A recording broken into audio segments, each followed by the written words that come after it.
ഈ ശബ്ദവേദിക്കുള്ളിൽ ദൂരത്തും ചാരത്തുമായി ഞങ്ങൾ ശ്രമിച്ചുകൊണ്ടിരിക്കുന്ന ഈ നാട്ടിലെ എല്ലാ മാന്യശ്രോതാക്കൾക്കും ധന്യനായ യേശുക്രിസ്തുവിന്റെ നാമത്തിൽ ഞങ്ങളുടെ സ്നേഹവന്ദനത്തെ അറിയിക്കുന്നു. കേരള ഗോസ്ബൽ ടീമിന്റെ ആഭിമുഖ്യത്തിൽ ലഹരി വിരുദ്ധ സന്ദേശയാത്രയാണ് ഈ പ്രദേശത്ത് കടന്നു വന്നിരിക്കുന്നത്. പ്രത്യേക ഈ പ്രദേശത്ത് കടന്നു വരുവാനും നിങ്ങളെയൊക്കെ കാണാൻ സാധിച്ചതൊക്കെ വളരെയേറെ സന്തോഷം ഞങ്ങൾക്കുണ്ട്. ദൈവം ഈ പ്രദേശത്തെ ഒത്തിരി അനുഗ്രഹിക്കട്ടെ എന്ന ഈ തരണത്തിൽ ഞങ്ങൾ ഒരുമിച്ച് ദൈവത്തോട് പ്രാർത്ഥിക്കുകയാണ്.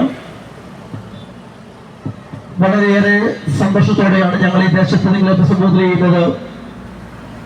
ഇന്ന് ലോകത്തേക്ക് നോക്കിയാൽ വളരെയേറെ പ്രതിസന്ധികളും പ്രതിരോധങ്ങളും നിറഞ്ഞ ഒരു കാലഘട്ടത്താണ് നാം ജീവിക്കുന്നത്. എവിടെ നോക്കിയാലും മനുഷ്യന് സമാധാനമില്ലാതെ സന്തോഷമില്ലാതെ ഓരോ ദിവസവും മുന്നോട്ട് കടന്നു പോകുന്ന ഒരു സാഹചര്യത്തിലാണ് നാം ജീവിക്കുന്നത്. മനുഷ്യന്റെ ജീവിതത്തിന് എങ്ങനെ ഒരു സമാധാനം ലഭിക്കും, എങ്ങനെ ഒരു സന്തോഷം ലഭിക്കുമെന്ന കോർത്ത് ഓരോ ദിവസവും കഴിഞ്ഞു പോകുമ്പോഴൊക്കെ നമ്മളെല്ലാവരും അറിയിക്കുന്ന കാര്യമുണ്ട്. എല്ലാവരും പറയുന്നു, സമാധാനത്തിന് വേണ്ടി സന്തോഷത്തിന് വേണ്ടി മനുഷ്യർ ഓരോ ദിവസവും ഓടിക്കൊണ്ടിരിക്കുന്ന ഒരു കാലഘട്ടത്താണ് നാം ജീവിക്കുന്നത്. എല്ലാവരും പറഞ്ഞ കാര്യമുണ്ട്, ഈ സമാധാനത്തിന് വേണ്ടി മനുഷ്യൻ ചെയ്ത ഏറ്റവും ഒരു കാര്യം എന്ന് ചോദിച്ചാൽ അവൻ ലഹരി പദാർത്ഥത്തിന് അടിമയായിക്കൊണ്ട് അവന്റെ ജീവിതത്തിന് അവൻ സന്തോഷത്തിന് വേണ്ടി ഓരോ ദിവസവും മുന്നോട്ട് പോയിക്കൊണ്ടിരിക്കുന്ന ഒരു കാലഘട്ടത്താണ് നാം ജീവിക്കുന്നത്.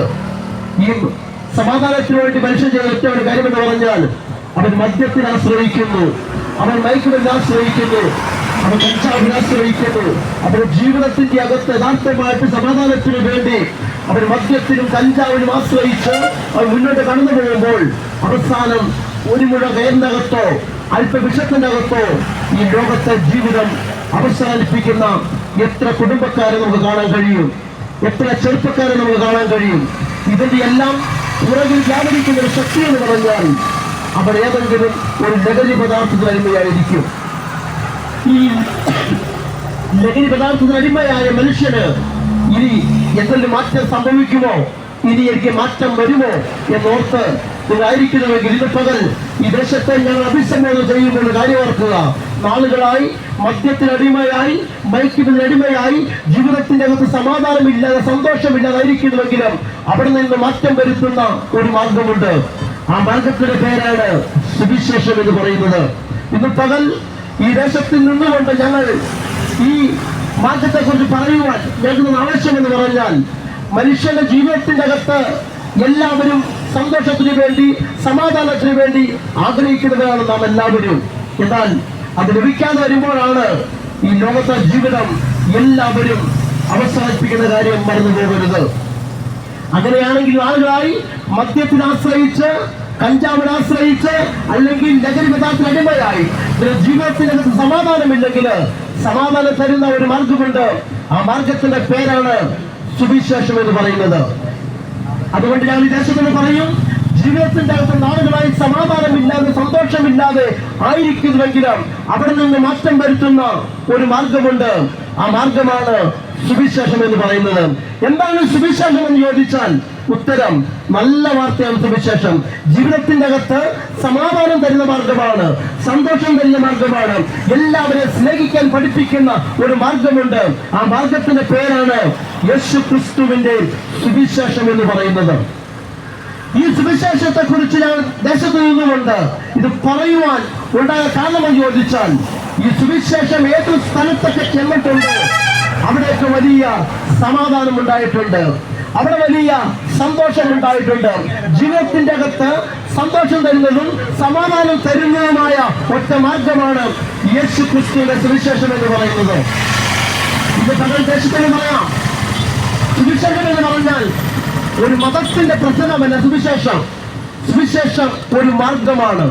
എന്താണ് മാർഗം എന്ന് ചോദിച്ചാൽ ജീവിതത്തിന്റെ അകത്ത് സമാധാനം തരുന്ന മാർഗം, സന്തോഷം തരുന്ന മാർഗം, അപ്പനെയും അമ്മയെയും സ്നേഹിക്കാൻ പഠിപ്പിക്കുന്ന മാർഗം, എല്ലാവരെയും സ്നേഹിക്കാനും പഠിപ്പിക്കുന്ന ഒറ്റ മാർഗമുണ്ടെങ്കിൽ ഈ മാർഗമാണ് യേശുക്രിസ്തുവിന്റെ സുവിശേഷം. ഈ സുവിശേഷം എവിടെ ചെന്നിട്ടുണ്ടോ അവിടെ വലിയ സമാധാനം ഉണ്ടായിട്ടുണ്ട്. ആഫ്രിക്കയിൽ മരഭോജ്ഞയുടെ ഇടയിൽ ഈ സുവിശേഷം കടന്നു ചെന്നു.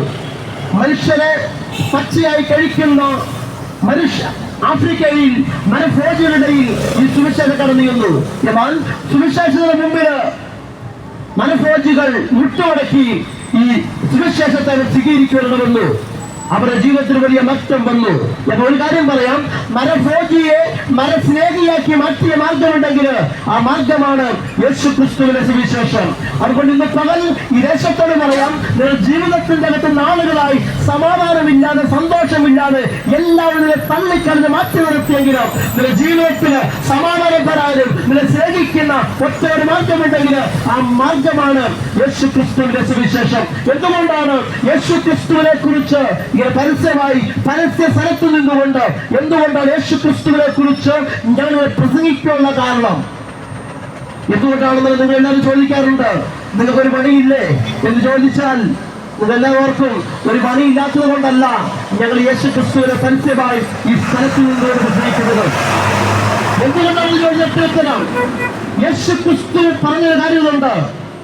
യേശു കർത്താവ് ഈ ഭൂമിയിൽ ജീവിച്ച ശേഷം കർത്താവ് അനത്ഭുതങ്ങൾ അടയാളങ്ങൾ ചെയ്ത കർത്താവ് താൻ മരിച്ച് ഉയർത്തെഴുന്നേറ്റ് താൻ ഉയർത്തു പോകുന്ന സമയത്ത് ശിഷ്യനെ വിളിച്ച കാര്യം പറഞ്ഞു, നിങ്ങൾ ഭൂലോകത്തൊക്കെയും പോയി സർവ സൃഷ്ടികളോടും യേശുവിനെ പ്രസംഗിക്കണം. അതുകൊണ്ട് ഇന്ന് പകൽ ഞങ്ങൾ പറയും, ഞങ്ങളെ പോലുള്ള അനേക ആയിരങ്ങൾ അനേക രാജ്യങ്ങളിൽ അനേക കവലകളിൽ നിന്നുകൊണ്ട് യേശുവിനെ പ്രസംഗിക്കുവാൻ ഉള്ള കാരണമെന്ന് ചോദിച്ചാൽ യേശു കർത്താവ് പറഞ്ഞു, നിങ്ങൾ സകല ഈ ലോകത്തേക്ക് പുറപ്പെട്ട് സകലരോടും ഈ സുവിശേഷം പറയണം. അതുകൊണ്ട് ഇന്ന് പകൽ ഈ ദേശത്തെ അഭിസംബോധന ചെയ്തുകൊണ്ട് ഞാൻ പറയും, യേശുവിനെ ഇതുപോലെ ഈ ദേശത്തെ ഉയർത്തുകയാണ്. എന്തുകൊണ്ടാണ് യേശു ക്രിസ്തുവിനെ കുറിച്ച് പ്രസംഗിക്കുവാൻ കാരണം? എന്തുകൊണ്ടാണ് യേശു ക്രിസ്തുവിനെ കുറിച്ച് എന്തോരം പാടിയാലും എന്തോരം പ്രസംഗിച്ചാലും അത് തീരത്തില്ല? കാരണം എന്താണെന്ന് ചോദിച്ചാൽ യേശു ആരാണെന്ന് നാം തിരിച്ചറിയണം. എന്തുകൊണ്ടാണ് ഇങ്ങനെ യേശു ക്രിസ്തുവിനെ കുറിച്ച് പരസ്യസ്ഥലത്ത് നിന്നുകൊണ്ട് നിങ്ങൾ പ്രസംഗിക്കാനുള്ള കാരണമെന്ന് ചോദിച്ചാൽ, ഒന്ന്, യേശു ക്രിസ്തു ആരാണെന്ന് തിരിച്ചറിയണം. യേശു ക്രിസ്തു ആരാണെന്നുള്ള ചോദ്യത്തിന് ഒത്തിരി ഉത്തരങ്ങൾ നമുക്ക് പറയാൻ കഴിയും. ചില ആൾക്കാർ പറയും യേശു ക്രിസ്തു മറിയുടെ മകനാണ്, യേശു ക്രിസ്തു യോസേഫിന്റെ മകനാണ്, യേശു ക്രിസ്തു അത്ഭുതം ചെയ്യുന്നവരാണ്, യേശു ക്രിസ്തു മരിച്ചവരെ ഉയർപ്പിച്ചവരാണ്. അങ്ങനെ അനേക ഉത്തരങ്ങൾ നമുക്ക് പറയാൻ കഴിയും. എന്നാൽ യേശു ക്രിസ്തു ആരാണെന്നുള്ള ചോദ്യത്തിന് യഥാർത്ഥമായ ഉത്തരം എന്ന് പറഞ്ഞാൽ യേശു ക്രിസ്തു ലോകത്തിന്റെ രക്ഷിതാവാണ്. കർത്താവായ യേശു ക്രിസ്തു ഇന്ന് പകലില്ല ഈ ദേശത്ത് നിന്നുകൊണ്ട് ഞാൻ വിളിച്ച യേശു ക്രിസ്തു ആരാണെന്നുള്ള ചോദ്യത്തിന് ഉത്തരം യേശു കർത്താവ് ലോകത്തിന്റെ രക്ഷിതാവാണ്. കർത്താവായ യേശു ക്രിസ്തു എന്ന കാര്യം ഇന്ന് പകൽ മറന്നു പോകരുത്. എന്തുകൊണ്ടാണ് യേശു ക്രിസ്തു ലോകത്തിന്റെ രക്ഷിതാവെന്ന് പറയാൻ കാരണം? അത് നാം തിരിച്ചറിയണം. ഏകമനുഷ്യനാൽ ഈ ലോകത്ത് പാപം മനുഷ്യൻ അടിമയായി തീർന്നു. എങ്ങനെ വന്നു? ദൈവമായുള്ള നിയമലംഘനം നടത്തി ദൈവം പറഞ്ഞ കാര്യത്തെ അനുസരിക്കാതെ അതിൽ നിന്ന് മാറിയപ്പോൾ ഈ പാപം മനുഷ്യന്റെ മേൽ വന്നു. ഈ പാപം മനുഷ്യന്റെ മേൽ വന്നപ്പോൾ അന്ന് മുതൽ മനുഷ്യൻ ഓടുകയാണ്. ഈ പാപത്തിൽ നിന്ന് ഒരു രക്ഷ വേണം. ഈ പാപത്തിൽ നിന്ന് രക്ഷപ്പെടാൻ വേണ്ടി അനേകർ മലകൾ കയറുന്നു, അനേകർ നോയമ്പ് നോക്കുന്നു, അനേകർ പുണ്യ സ്ഥലങ്ങൾ സന്ദർശിക്കുന്നു. ഇവിടെയൊന്നും യഥാർത്ഥമായിട്ട് മനുഷ്യന് പാപത്തിന് രക്ഷപ്പെടുവാൻ കഴിഞ്ഞിട്ടില്ല. അങ്ങനെ ഇരിക്കെ പിതാവായ ദൈവം തന്റെ പുത്രനായ യേശുവിനെ ഈ ഭൂമിയിലേക്ക് നമുക്ക് വേണ്ടി അയക്കുവാനിട വന്നു. ഒരു സംഭവം, ഒരു കഥ നിങ്ങൾ കേട്ടിട്ടുണ്ട്. ആ കഥ ഇങ്ങനെയാണ്. ഒരു പിതാവിന് 2 മക്കളുണ്ടായിരുന്നു. അതിന് മൂത്ത മകൻ ഒരിക്കൽ അപ്പനറിയാതെ ആ കുടുംബത്തിന്റെ അകത്തു നിന്ന് കുറെ സമ്പത്തൊക്കെ എടുത്തുകൊണ്ട് കുറെ പൈസയൊക്കെ എടുത്തുകൊണ്ട് അവൻ നാട് വിട്ടു. അങ്ങനെ 10-20 വർഷത്തിന് ശേഷം ആ പോയ മകൻ പ്രിയ പിതാവിന് കത്തെഴുതി. ആ കത്തിനകത്ത് ഇങ്ങനെ എഴുതി, അപ്പാ, ഞാൻ അങ്ങയുടെ മൂത്ത മകൻ ജോസാണ്. ഞാൻ ചില വർഷങ്ങൾക്ക് മുമ്പ് ഞാൻ അപ്പനെയൊക്കെ കളിപ്പിച്ച് അപ്പനെയൊക്കെ പറ്റിച്ച് നമ്മുടെ സമ്പത്തൊക്കെ എടുത്തുകൊണ്ട് നാട് വിട്ടവനാണ് ഞാൻ. പക്ഷേ ഞാൻ എൻ്റെ വീട്ടിലേക്ക് ഞാൻ തിരിച്ചു വരാൻ ഞാൻ ആഗ്രഹിക്കുക. അപ്പോൾ ഇവരുടെ വീടെന്ന് പറഞ്ഞത് ഒരു റെയിൽവേ സ്റ്റേഷനോട് ചേർന്ന്, റെയിൽവേ സ്റ്റേഷന്റെ പാളത്തിനടുക്കാണ് ഇവരുടെ വീട്. അതേപോലെ ഇന്ന മാസം ഇത്ര തീയതി ഞാൻ അവളിൽ കടന്നു വരും.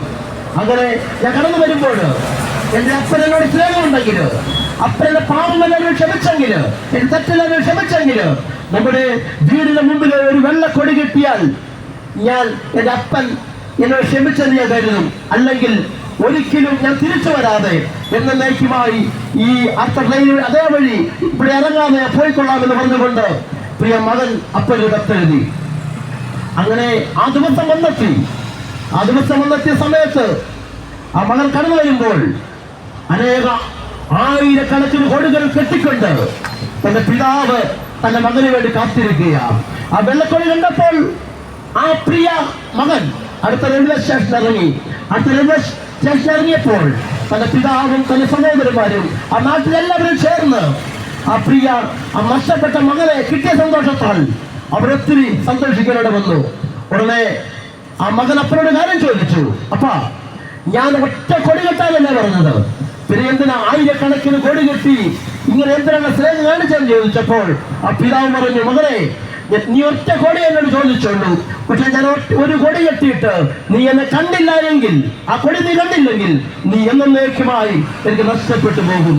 ഇന്ന് പകലില് ലോകത്തിലെ ഒരു പിതാവ് തന്റെ മകന് വേണ്ടി അങ്ങനെ ചെയ്തെങ്കിലും നമ്മുടെ പിതാവായ ദൈവം ഇന്ന് പകൽ തന്റെ പുത്രനായ യേശുവിനെ ആ കാൽവഴിയിൽ തൂക്കിക്കളഞ്ഞുകൊണ്ട് നമ്മളോടുള്ള സ്നേഹം വെളിപ്പെടുത്തേണ്ടതെന്ന് പാപത്തിന്റെ ഏറ്റവും അകത്ത് ജീവിച്ച മനുഷ്യനെ രക്ഷിപ്പാൻ പിതാവായ ദൈവം തന്റെ പുത്രനായ യേശുവിനെ ആ കാൽവഴിയിൽ തകർത്ത് കളഞ്ഞുകൊണ്ട് നമ്മളുള്ള സ്നേഹം വെളിപ്പെടുത്തിയെങ്കിലും ഇന്ന് പകൽ ദേശത്തോടൊരു കാര്യം ഞാൻ വിളിച്ചു പറയാം. ഇന്ന് പകൽ ആർക്കും നിന്നെ വേണ്ടെങ്കിലും യേശുവിനെ ആവശ്യമുണ്ട്. ഇന്ന് പകല് അതുകൊണ്ടാണ് ഞങ്ങൾ യേശുവിനെ പരസ്യമായി ഈ സ്ഥലത്തിൽ നിന്നുകൊണ്ട് പരസ്യമായി യേശു ക്രിസ്തുവിനെ ഞങ്ങൾ പ്രസംഗിക്കുന്നത്. അങ്ങനെ കർത്താവ് യേശുവിന്റെ ജനനം ഒരു അത്ഭുതമായിരുന്നു. ഡിസംബർ മാസം 25-ാം തീയതി കർത്താവ് യേശുവിന്റെ ജനനം ലോകം മുഴുവൻ കൊണ്ടാടുന്നു. അനേകം പുൽക്കോടുകൾ കെട്ടി അങ്ങനെ നക്ഷത്രങ്ങൾ തൂക്കിക്കൊണ്ട് യേശുവിന്റെ ജനനം എല്ലാവരും ആഘോഷിക്കുക. എന്നാൽ അതിനുശേഷം പത്രത്തിൽ വരുന്നൊരു വാർത്ത ഇങ്ങനെയായിരിക്കും, ക്രിസ്തുമസ് ആഘോഷിച്ച കാരണത്താൽ ബീവറേജ് കോർപ്പറേഷൻ ലഭിച്ചത് 2000 കോടി രൂപയുടെ മദ്യം വിറ്റെന്ന് അടുത്ത ദിവസം പത്രത്തിൽ വരും. അപ്പൊ ഇന്ന് പകൽ ദേശത്തോടൊരു കാര്യം പറയാം, യഥാർത്ഥമായിട്ട് യേശു നിന്റെ ഹൃദയത്തിനകത്ത് ജനിച്ചെങ്കിലും ഇന്ന് പകൽ നീ മദ്യത്തോട് വിട പറയും, നീ മയക്കുമതിനോട് വിട പറയും. ക്രിസ്ത്യാനി എന്നുള്ള പേരിന് നീ ആശ്രയിച്ച് മുന്നോട്ട് കടന്നു പോയാൽ യഥാർത്ഥമായിട്ട് നിന്റെ ജീവിതത്തിന്റെ അകത്ത് യേശു വരത്തില്ല. എന്നാൽ യഥാർത്ഥമായിട്ട് യേശു വരണമെങ്കിൽ ഇന്ന് നിന്റെ ഹൃദയം വിട്ടുകൊടുത്ത് ആ യേശുവിന് വേണ്ടി നിന്റെ ഹൃദയത്തിന് തുറന്നു കൊടുക്കുമെങ്കിൽ യേശു നിന്റെ ഹൃദയത്തിന്റെ അകത്ത് നിന്റെ കുടുംബത്തിനകത്ത് യേശു വാഴുവാൻ ആഗ്രഹിക്കുക. ഇന്ന് പകൽ ദേശത്തോട് വിളിച്ചു പറയാം, യേശു ഇന്ന് പകൽ നിന്റെ കുടുംബത്തിനകത്ത് യഥാർത്ഥമായിട്ട് നിന്റെ ഹൃദയത്തിന്റെ അകത്ത് വാഴട്ടെ. യേശു ഹൃദയത്തിന്റെ അകത്ത് വളർന്നാൽ നീ മദ്യത്തോട് വിട പറയും, കഞ്ചാവിനോട് വിട പറയും, നിന്നെ അലട്ടുന്ന മാരകമായ വിഷം തുപ്പുന്ന അല്ലെങ്കിൽ പുകയിലെയ്യുന്ന അങ്ങനെ അനേക ലഹരിയോട് നീ വിട പറയാൻ ഇന്ന് പകൽ യേശു നിന്റെ ഹൃദയത്തിന്റെ അകത്ത് ജനിക്കട്ടെ. അന്ന് യേശുവിന്റെ ജനനം അത്ഭുതമായിരുന്നു. ഏകദേശം 33 തിരുവയസ്സ് വരെ കർത്താവ് യേശു ഈ ഭൂമിയിൽ ജീവിച്ചു. അനേകാത്ഭുതങ്ങൾ, അടയാളങ്ങൾ, വീരപ്രവർത്തികൾ ചെയ്തുകൊണ്ട് കർത്താവ് യേശു ക്രിസ്തു തന്റെ ശുശ്രൂഷ ഈ ലോകത്തിൽ വെളിപ്പെടുത്തി. 30-ാമത്തെ വയസ്സിൽ കാനാവിലെ കല്യാണത്തിന് വെള്ളത്തെ വീണാക്കിക്കൊണ്ട് യേശു അത്ഭുതങ്ങൾ ഒന്ന് ചെയ്യുവാനിട വന്നു. അങ്ങനെ മരിച്ചവരെ ഉയർപ്പിച്ചുകൊണ്ട് കർത്താവ് യേശു ക്രിസ്തു തന്റെ ശുശ്രൂഷ ഈ ലോകത്തിൽ വെളിപ്പെടുത്തിക്കൊണ്ടിരിക്കുമ്പോൾ അത് 33 തിരുവയസ്സിലേക്ക് കർത്താവ് യേശു കടന്നു വന്നു. 33 തിരുവയസ്സിൽ യേശു മരിക്കണമെന്ന് പിതാവായ ദൈവത്തിന്റെ ഇഷ്ടമായിരുന്നു. ഇന്ന് പകൽ യേശു ക്രിസ്തുവിനെ കുറിച്ച് ഞങ്ങൾ പരസ്യമായി ഈ ദേശത്തു നിന്ന് പ്രസംഗിക്കാൻ കാരണമെന്ന് പറഞ്ഞത് ഒറ്റ ഉത്തരവേ ഉള്ളൂ. കർത്താവായ യേശു ക്രിസ്തു ഞങ്ങൾക്ക് വേണ്ടി, എനിക്ക് വേണ്ടി, അല്ലെ പാപത്തിന് വേണ്ടി മരിച്ചത് കൊണ്ടാണ് ഇന്ന് പകൽ ദേശത്ത് നിന്നുകൊണ്ട് ചങ്കുറപ്പോടെ ഞാൻ യേശു കർത്താവിനെ ഉയർത്തുന്നത്. കർത്താവായ യേശു 33 തിരുവയസ്സിൽ കർത്താവ് യേശുവിനെ അവർ പിടിക്കുവാനിട വന്നു. റോമ ഗവൺമെന്റ് നിയമം അനുസരിച്ച് ഒരു മനുഷ്യനെ ശിക്ഷയ്ക്ക് വിധിച്ചാൽ അവനാദ്യം 39 അടി യേശുവിനെ പുറത്ത് അനുവദിച്ചു. ചൂണ്ടകളും അസ്ഥിക്കഷ്ടകളും ഈയക്കെട്ടുകളും നിറഞ്ഞ 2 ചാട്ടമാറുമായി 2 പട്ടാളക്കാർ യേശുവിനെ പുറത്ത് ചാട്ടമാറുകൾ അനുവദിച്ചു. ചരിത്രം പറഞ്ഞിങ്ങനെയാണ്, ഒരു മനുഷ്യനെ അടിക്കാൻ ഏൽപ്പിച്ചാൽ താൻ അലറുന്ന ഒച്ച 1.5 കിലോമീറ്ററോളം ദൂരം കേൾക്കാമെന്ന് ചരിത്രം പറയുമ്പോൾ ഇതാ പീലാത്തോസിന്റെ ഗമന എന്ന കൽത്തളത്തിൽ പുറമല്ല ഒഴിവുചാല് പോലെ അടിച്ച് ഇരപ്പെട്ടവരെ കണ്ടോ? അവന്റെ പേരാ കർത്താവായ യേശു. യേശുവിന്റെ പുറത്തെ ചാട്ടമാറുകൾ ആഞ്ഞാഞ്ഞു വധിക്കുമ്പോഴും കർത്താവായ യേശു അതെല്ലാം അവിടെ നിന്ന് സഹിക്കുവാനിട വന്നു. എന്തിനു വേണ്ടി സഹിച്ചു? ഇന്ന് പകൽ മറക്കരുത്. ഇന്ന് ദേശത്തോട് ശക്തമായി കൈ വിളിച്ചു പറയാം. എന്തുകൊണ്ട് യേശുവിന്റെ പുറത്തെ ചാട്ടമാറുകൾ ഒന്നിനു പുറകെ ഒന്നൊന്നായി ആഞ്ഞു വധിക്കുമ്പോഴും കർത്താവായ യേശു ഏറ്റവും കാലം ചോദിച്ചാൽ എന്റെയും നിന്റെയും സകല പാപത്തെയും ഏറ്റെടുത്തുകൊണ്ട് ആ കർത്താവായ യേശു അത് ഏറ്റെടുക്കുവാനിട വന്നു. അതുകൊണ്ട് ഇന്ന് പകലില്ല, മറന്നു പോകരുത്. യേശു ക്രിസ്തു നമുക്ക് വേണ്ടി എന്താണ് സഹിച്ചതെന്ന് ഇന്ന് പകൽ ദേശമേ മറന്നു പോകരുത്. കർത്താവ് യേശു ക്രിസ്തു അങ്ങനെ ശക്തപ്പെട്ട ശേഷം അവസാനം 5 കോടതിയിൽ മാറി മാറി യേശുവിനെ വിസ്തരിച്ചു. ഒരു കുറ്റവും യേശുവിന് മേൽ കണ്ടില്ല. ഇന്ന് പകൽ പറയട്ടെ, പാവമില്ലാത്തവനെ കണ്ടോ? ഇന്ന് പകൽ ദേശമേ മറന്നു പോകരുത്. യേശു 5 കോടതിയിൽ മാറി മാറി യേശു വിസ്തരിച്ചിട്ടും ഒരു കോടതിയും യേശുവിനെ കുറിച്ച് ഒരു കുറ്റവും പറഞ്ഞില്ല. എന്നാൽ ഇന്ന് പകൽ ആലച്ചാൽ പ്രദേശത്ത് നിന്നുകൊണ്ട് ഞാൻ യേശുവിനെ പ്രസംഗിക്കുമ്പോൾ ഒരു കാര്യം ഞാൻ വിളിച്ചു പറയുകയാണ്. എന്തുകൊണ്ടാണ് പിന്നെ പാപമില്ലാത്തവനെ എന്തുകൊണ്ടാണ് ഇത് ക്രൂശിക്കാൻ കാലമതി ചോദിച്ചാൽ ഉത്തരം ഒന്നേ ഉള്ളൂ. എന്റെയും നിന്റെയും സകല പാപവും പിതാവായ ദൈവം തന്റെ പുത്രനായ യേശുവിനെ മേലാക്കുവാനിട വന്നു. അതുകൊണ്ട് ഇന്ന് പകല് സങ്കുറപ്പോടെ ആവേശത്തോടെ ആലച്ചാലിന്റെ പ്രദേശത്ത് നിന്നുകൊണ്ട് ഞങ്ങൾ വിളിച്ചു പറയും, മറ്റൊരുത്തരും രക്ഷയില്ല. നാം രക്ഷിക്കപ്പെടുവാൻ ആകാശത്തിന്റെ കീഴിൽ മനുഷ്യരെ നൽകപ്പെട്ട യേശു എന്ന നാമമല്ലാതെ ഒരു നാമവുമില്ല. ഇന്ന് പകല് പാപത്തിന് രക്ഷയ്ക്ക് വേണ്ടി ഒറ്റ മാർഗമേ ഉള്ളൂ. ആ മാർഗത്തിന്റെ പേരാണ് യേശു ക്രിസ്തുവിന്റെ നാമം. ഇന്ന് പകലില് ഇന്ന് ശാന്തമായി ആ യേശുവിലേക്ക് ഞങ്ങൾ ശാന്തമായി സ്വാഗതം ചെയ്യുക. അതിനകത്ത് യേശുവിനെ അങ്ങനെ അവസാന പീലാത്തോസ് മരണശിക്ഷയ്ക്ക് യേശുവിനെ വിധിക്കുവാനിട വന്നു. അങ്ങനെ പച്ച പൈമര കുരിശുമായി യെരൂശലേം തെരുവീതിയിൽ കൂടി കടന്നു വരുന്നവരെ കണ്ടോ? ഇന്ന് പകൽ കണ്ടാൽ ആളല്ല എന്ന് തോന്നുമാറ് ഭീരുവമായി നിൽക്കുന്നവരെ കണ്ടോ? ഇന്ന് പകൽ ഇന്ന് കേൾക്കുന്ന ദേശത്തൊരു കാര്യം പറയാം. ക്രിസ്ത്യാനി എന്ന പേരിന് നീ അഭിമാനിക്കുന്ന വ്യക്തിയാണെങ്കിൽ ഇന്ന് പകലില് യഥാർത്ഥമായിട്ട് യേശു നിനക്ക് വേണ്ടി ചെയ്ത കാര്യം ഇന്ന് പകൽ ഒന്ന് മറന്നു പോകരുത്. പറയാം കേട്ടോ, യേശു അനുഭവിച്ച കാര്യം. യേശുവിന്റെ തലയിൽ ഒരു മുൾക്കിരീടം വെച്ചു. അവന്റെ മുഖത്ത് ഒരു കറുത്ത തുണി കെട്ടിയിട്ട് മുഷ്ടി ചുരുട്ടി പലവട്ടം യേശുവിനെ അവർ ഇടിച്ചു. തീർന്നില്ല. അതിനുശേഷം അവന്റെ യേശുവിന്റെ മുഖത്ത് അവർ തുപ്പി. തീർന്നില്ല. അവസാനം പച്ച പൈമര കുരിശും യേശുവിനെ തോളിൽ വെച്ചു കൊടുത്തുകൊണ്ട് അവ യേശു യെരൂശലേം തെരുവിൽ കൂടി കടന്നു വരികയാ. ഇന്ന് പകലില് ഈ ഹൃദയം ഇന്ന് പകലില് യഥാർത്ഥമായിട്ട് ഈ ജീവിത യേശു നിനക്ക് അനുഭവിച്ച ആ കഷ്ടത ഇന്ന് പകലിന് ഹൃദയത്തിന്റെ അകത്ത് വരുമെങ്കിൽ ഇന്ന് പകലിന്റെ ജീവിതത്തിന് വലിയ സമാധാനം തരുന്ന പകല. നിന്റെ ജീവിതത്തിന് നീ മദ്യത്തോട് വിട പറയാൻ, മയക്കത്തോട് വിട പറയാൻ ഇന്ന് പകലില് ഈ യേശുവിന്റെ സ്നേഹത്തിലേക്ക് ഇന്ന് വലിയ യഥാർത്ഥമായി ഞങ്ങൾ നിങ്ങളെ സ്വാഗതം ചെയ്യുകയാണ്. യേശു കടന്നു വരുമ്പോൾ അനേക സ്ത്രീകൾ യേശുവിന്റെ ഒപ്പം കരഞ്ഞുകൊണ്ട് യേശുവിനൊപ്പം കടന്നു ചെന്നു. ആ കരയുന്ന സ്ത്രീകളെ നോക്കിക്കൊണ്ട് യേശു വിളിച്ചു പറഞ്ഞു. യേശു പറഞ്ഞ കാര്യം ഇതാണ്: യെരൂശലേം പുത്രിമാരെ, നിങ്ങൾ എന്നെ ചൊല്ലി കരയണ്ട. നിങ്ങളെയും നിങ്ങളുടെ തലമുറയെ ചൊല്ലി കരയുവീൻ. ഇന്ന് പകൽ ആലച്ചാല് ദേശത്ത് നിന്നുകൊണ്ട് ഒരു കാര്യം ശക്തമായി ഞാൻ വിളിച്ചു പറയാം. ഇന്ത്യക്ക് 2026 വർഷങ്ങൾക്ക് മുമ്പ് പാലസ്തീന്റെ പച്ച മണ്ണിൽ നിന്നുകൊണ്ട് കർത്താവ് യേശു വിളിച്ചു പറഞ്ഞു, യേശുവിന്റെ പേര് പറഞ്ഞാലും കരയണ്ട, യേശുവിന് വേണ്ടി ആരും കരയണ്ട. പിന്നെയോ നശിച്ചു പോകുന്ന നമ്മുടെ തലമുറയ്ക്ക് വേണ്ടി കരയണം. നശിച്ചു പോകുന്ന നമ്മുടെ തലമുറയ്ക്ക് വേണ്ടി കരയുവാൻ ഇന്ന് പകൽ ആലച്ചാൽ ദേശത്തോട് ഞാൻ ശക്തമായി വിളിച്ചു പറയുകയാ. സ്നേഹിത, എന്തുകൊണ്ടാണ് പറയാനുള്ള കാരണം അവരെ കേട്ടോ. ഇന്ന് പകൽ ഈ ദേശത്തെ അഭിസംബോധന ചെയ്യുമ്പോൾ എന്റെ യേശു പറഞ്ഞ കാര്യം തലമുറയ്ക്ക് വേണ്ടി കരഞ്ഞോണമെന്ന്. എന്താ നമ്മുടെ തലമുറയുടെ പോക്ക് എങ്ങോട്ടാ? വലിയ നാശത്തിലേക്കല്ലേ? എത്ര കുഞ്ഞുങ്ങൾ ആത്മഹത്യ ചെയ്യുന്നത് തീർന്നില്ല. 4ാം ക്ലാസ് മുതൽ അങ്ങ് പഠിക്കുന്ന എത്ര കുഞ്ഞുങ്ങൾ, MBBS പഠിക്കുന്ന കുഞ്ഞുങ്ങൾ ആത്മഹത്യ ചെയ്യുന്നു, തീർന്നില്ല. കോളേജിൽ പഠിക്കുന്ന പിള്ളേർ ആത്മഹത്യ ചെയ്യുന്നു. ഒത്തിരി പേര് കഞ്ചാവിന് അടിമയാകുന്നു, മദ്യത്തിന് അടിമയാകുന്നു. ഇന്ന് പകൽ ഇന്ന് ദേശത്തോട് വിളിച്ചു പറയുക, നിന്റെ തലമുറയ്ക്ക് വേണ്ടി പ്രാർത്ഥിക്കണം.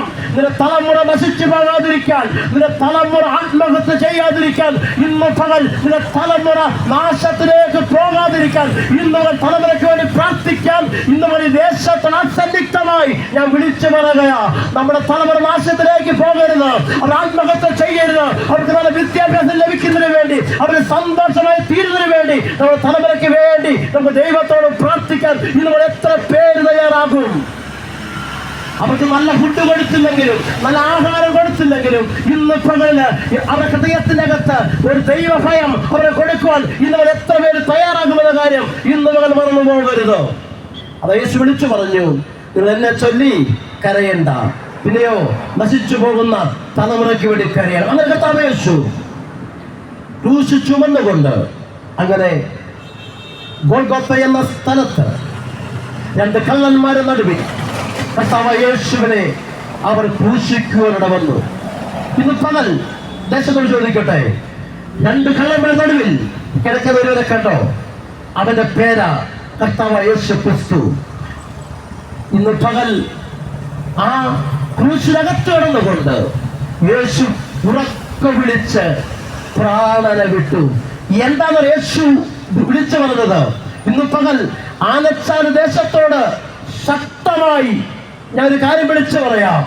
പാലസ്തീന പച്ച മണ്ണിൽക്കുന്ന ഗോൽഗോത്തിൽ നിന്നുകൊണ്ട് കർത്താവായ യേശു വിളിച്ചു പറഞ്ഞു, സകലതും നിവൃത്തിയായി, സകലതും നിവൃത്തിയായി. എന്താണ് നിവൃത്തിയായതെന്ന് ചോദിച്ചാൽ കേട്ടോണം, ഇത് മുതൽ മറന്നു പോകരുത്. ആ ക്രൂശിന്റെ അകത്ത് കിടന്ന് 2 കള്ളന്മാർ നടുവിൽ കിടന്നുകൊണ്ട് യേശു വിളിച്ചു വന്നിട്ട കാര്യങ്ങളാണ് സകലത നിവൃത്തി. എന്താ? ഇനി മനുഷ്യന്റെ പാപത്തിന്റെ പ്രായശ്ചിത്തമായിട്ട് ഇനി ഒരു യാഗങ്ങളും ശേഷിക്കുന്നില്ല, ഇനി ഒരു കർമ്മങ്ങളും ശേഷിക്കുന്നില്ല. അവസാനത്തോട് രക്തം വരെ കാൽവരി ഊറ്റി നമ്മൾ വിളിച്ചു പറഞ്ഞു, സകലവും നിവൃത്തിയായി, സകലവും നിവൃത്തിയായി. ഇനി ചെരുപ്പിടാതെ നടക്കണ്ട, ഒരു നോയമ്പതി നോക്കണ്ട. നിന്റെ പാപത്തിന്റെ പ്രായശ്ചിത്തത്തിന് വേണ്ടി കർത്താവ് യേശു ക്രിസ്തു സകലവും സഹിച്ചു. ഈ ഒറ്റ കാര്യം നീ വിശ്വസിക്കാൻ തയ്യാറായ മതി. എന്ത് വിശ്വസിക്കണം? യേശു എനിക്ക് വേണ്ടിയാണ് മരിച്ചത്. ഞാൻ മരിക്കേണ്ട സ്ഥാനത്ത് എനിക്ക് വേണ്ടിയാണ് യേശു മരിച്ചതെന്ന് ഇന്ന് നമ്മൾ വിശ്വസിക്കാൻ എത്ര പേർക്ക് തയ്യാറാകും?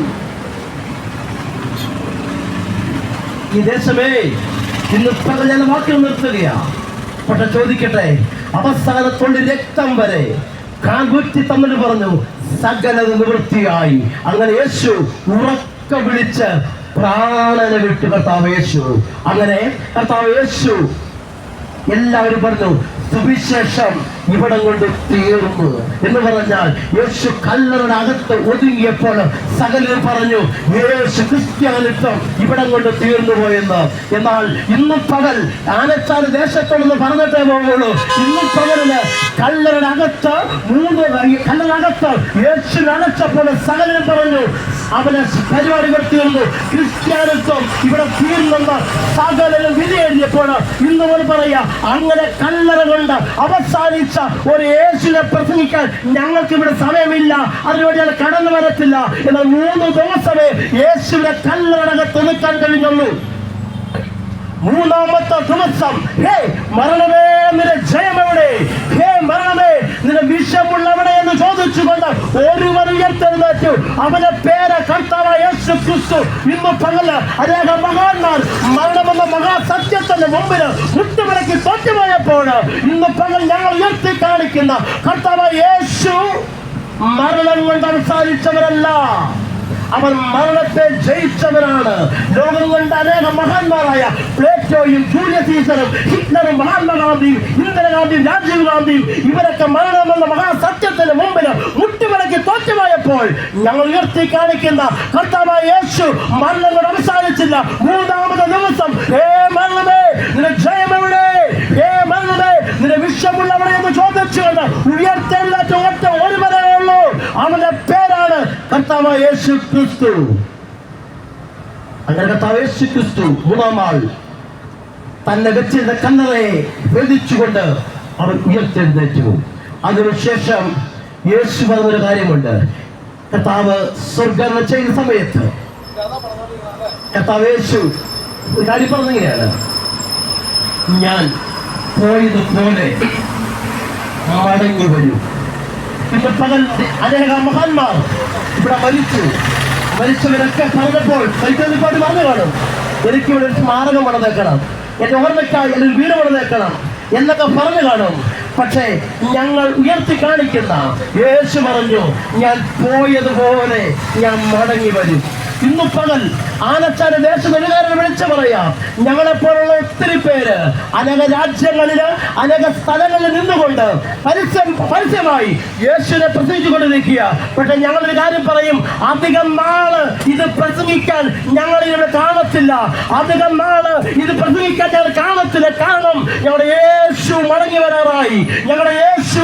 വരാറായി. ഇന്ന് പകല് പാപത്തിൽ ജീവിക്കുന്ന മനുഷ്യനെ, നീ പാപത്തിലെ വ്യക്തിയെ ഇന്ന് ഒരു നിമിഷം അതിനു മുമ്പ് ആ യേശുവിന്റെ വരവില് നിനക്ക് കടന്നു പോകണം. ഒറ്റ കാര്യം, നീ ചെരുപ്പിടാൻ നടക്കണ്ട, ഒരു മലയും നീ കയറണ്ട, ഒരു സ്ഥലത്ത് നീ കടന്നു പോകണ്ട. ഒറ്റ കാര്യം, ആ യേശു എനിക്ക് വേണ്ടിയാണ് മരിച്ചത്, എന്റെ പാപത്തിന് വേണ്ടിയാണ് യേശു മരിച്ചത് എന്ന് ഞാൻ വിശ്വസിക്കുന്നു. ഒന്ന് പറയാൻ കഴിയുമോ?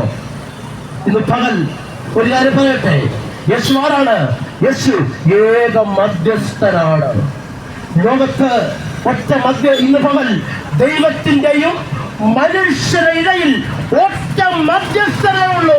ആ മധ്യസ്ഥന പേരാ കർത്താവായ യേശു ക്രിസ്തു. ഇന്നു പകലില് നീ പറഞ്ഞാൽ, നീ പ്രാർത്ഥിച്ചാൽ നിനക്ക് വേണ്ടി പക്ഷപാതം ചെയ്ത ഒറ്റ ഒരുവനേ ഉള്ളൂ. അവരുടെ പേര് കർത്താവായ യേശു ക്രിസ്തു. ഒരു നിമിഷം എന്റെ വാക്കുകൾ നിർത്തുകയാ. ആ ഹൃദയത്തോടെ കൈയൊന്ന് ചേർത്ത് പിടിച്ചേ. ഒന്ന് പറയാമോ? യേശുപ്പ, ഞാനൊരു പാപിയായ മനുഷ്യനാണ്. എന്റെ ജീവിതത്തിനകത്ത് ഇന്ന് വരെ സമാധാനമില്ലാതെ, സന്തോഷമില്ലാതെ അതിന് നടക്കുന്ന ഒരു വ്യക്തിയാണ് ഞാൻ. എന്റെ ജീവിതം ഇന്ന് വരെ യഥാർത്ഥമായിട്ട് ആ യേശു ആരാണെന്ന് ജീവിതം അറിഞ്ഞിട്ടില്ല. പക്ഷെ ഇന്ന് ഞാൻ വിശ്വസിക്കുന്നു, യേശു എനിക്ക് വേണ്ടാണ് ഈ ഭൂമിയിൽ വന്നത്. എന്റെ പാപത്തിന് പ്രാചിത്തമായിട്ടാണ് ഈ യേശു മനുഷ്യനായി ഭൂമിയിൽ അവതരിച്ചത്. എന്റെ പാപവും എന്റെ ശവം മുഴുവൻ എടുത്തുകൊണ്ട് ആ യേശു എനിക്ക് വേണ്ടി മരിച്ചത് ഞാൻ വിശ്വസിക്കുന്നു.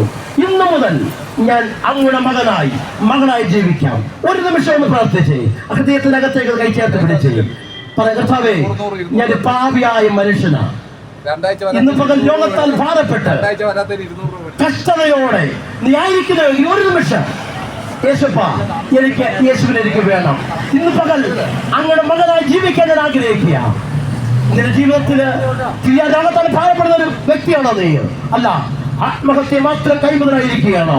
വേണ്ട, എന്റെ ജീവിതം ഈ ഭൂമിയിലെ ജീവിതം എനിക്ക് വേണ്ടെന്ന് വ്യക്തിയാണോ? ഇല്ല, സ്നേഹിത, ആത്മഹത്യ ചെയ്യരുത്. സഹോദരി, ആത്മഹത്യ ചെയ്യരുത്. കുഞ്ഞെ, ആത്മഹത്യ ചെയ്യരുത്. നിന്നെ സ്നേഹിക്കുന്ന ഒറ്റയൊരുവരുണ്ട്. ഇന്ന് പകൽ അവന്റെ പേരാണ് കർത്താവ് യേശു ക്രിസ്തു. ഇന്ന് പകൽ അവന്റെ പേരാണ് യേശു ക്രിസ്തു. ഇതുപോലെ ശാന്തമായിട്ട് വിളിച്ചു പറയട്ടെ, ആ യേശുവിലേക്ക് ശാന്തമായി ഞങ്ങൾ നിങ്ങൾ സ്വാഗതം ചെയ്യുക. ഒരു നിമിഷം നമുക്കൊന്ന് പ്രാർത്ഥിക്കാം. ഇന്ന് പകല് ഒരു നിമിഷം നമുക്ക് കണ്ണു തുടച്ചേ. സ്നേഹിത, ഒരു നിമിഷം യേശുവിലേക്ക് വേണ്ടി മരിച്ചു. ഒരു നിമിഷം പ്രാർത്ഥിക്കാം. ഞങ്ങൾ സ്നേഹിക്കുന്ന സ്വർഗീയ നല്ല പിതാവേ, പക്ഷേ ഇന്ന് പകൽ ഈ കേട്ട വചനത്തെ കർത്താവേ നിന്റെ ബലമുടകളിലേക്ക് സമർപ്പിക്കുന്ന കർത്താവേ, ഇന്ന് നമ്മൾ ഈ ദേശത്തിന്റെ കണ്ണിലേക്ക് സമർപ്പിക്കുന്നു. ഈ വചനം കേട്ടവരാരെങ്കിലും കർത്താവേ, ജീവിതത്തിന്റെ അകത്ത് സമാധാനമില്ലാതെ, സന്തോഷമില്ലാതെ, എല്ലാം നഷ്ടപ്പെട്ടതായിരിക്കുന്നുവെങ്കിൽ ഇന്ന് യേശുവിനെ സമാധാനം, യേശുവിനെ സൗഖ്യം വ്യാപരിക്കട്ടെ. ഹല്ലേലൂയ. ഇന്ന് ആത്മഹത്യ ചിന്തിക്കുന്നു, യേശുവിന്റെ നാമത്തിൽ എല്ലാ ആത്മഹത്യ പ്രവണതകൾ യേശുവിന്റെ നാമത്തിൽ മാറിപ്പെടുക കർത്താവേ.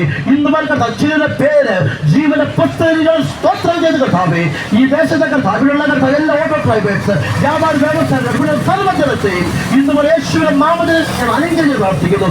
ഈ ദേശത്തെ കർത്താവ് സ്തോത്രം ചെയ്തു. എല്ലാ മഹത്വവും പുകഴ്ചയ്ക്കട്ടെ. സ്തോത്രമായി സ്തോത്രം യേശുവിന്റെ നാമത്തിൽ തന്നെ. ആമേൻ. ഈ വചനങ്ങളാണ് ദൈവം എല്ലാവരെയും അനുഗ്രഹിക്കുമാറാകട്ടെ. യേശുക്രിസ്തു പാപികളെ രക്ഷിക്കുന്നു, യേശുക്രിസ്തു രോഗികളെ സൗഖ്യമാക്കുന്നു, യേശുക്രിസ്തു പരിശുദ്ധാത്മാവിനെ നൽകുന്നു. അവൻ രാജാവായി വേഗം വരുന്നു. അവനെ എതിരേൽപ്പാൻ ഒരുങ്ങിക്കൊള്ളുക. Hallelujah, hallelujah, hallelujah. Okay, God bless U.